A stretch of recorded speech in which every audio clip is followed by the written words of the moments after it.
Hey guys, welcome back to another video. In this video we are going to be making white soup of Nsala, aka white soup. This is one of my favorite Nigerian soup. Apart from bitter leaf soup, egusi and okra, this is one of my favorite, as in I love this soup.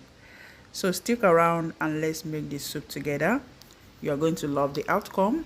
Kindly share this video.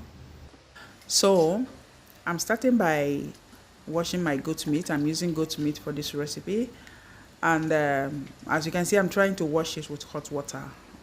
Whenever I wash my goat meat with cold water, I don't know, there is this thing that tells me that the meat is not clean, so I always like to wash it with some very hot water.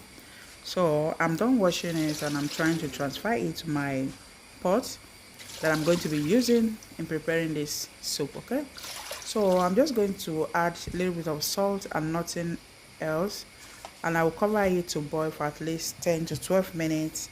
Okay, and I am back to season the meat.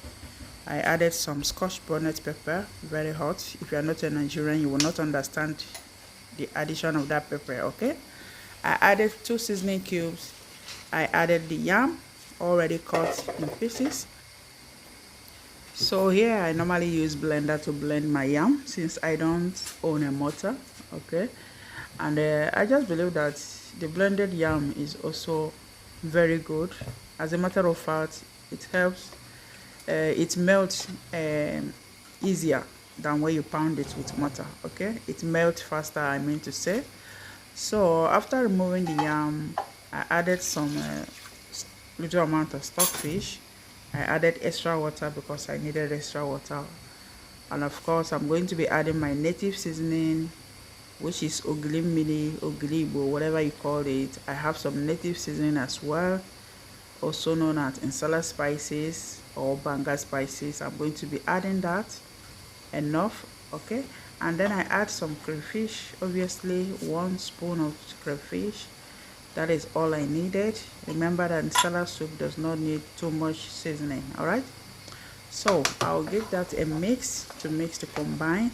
And of course I have some grilled catfish and some mackerel fish already deboned. Yeah, I always debone, guys.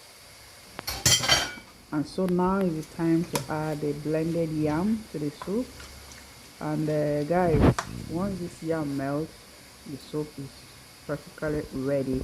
This is the most easiest and fastest soup you can ever find in the Nigerian community. Very fast. Okay, so I came back to see how the yam was doing, and the yam has melted. So I just needed to touch, add a touch of green on in this, and I'm adding some uziza leaves that I had in my freezer. Okay, just to give it a touch of green. And guys, this is the outcome of this Nsala. And my husband is on the other side making pando yam. Okay, so I'm trying to dish out to show you guys the outcome, and of course we are going to be eating this right now. Try this soup out. You are going to love it. Your whole household will love it. Thank you. Don't forget to share.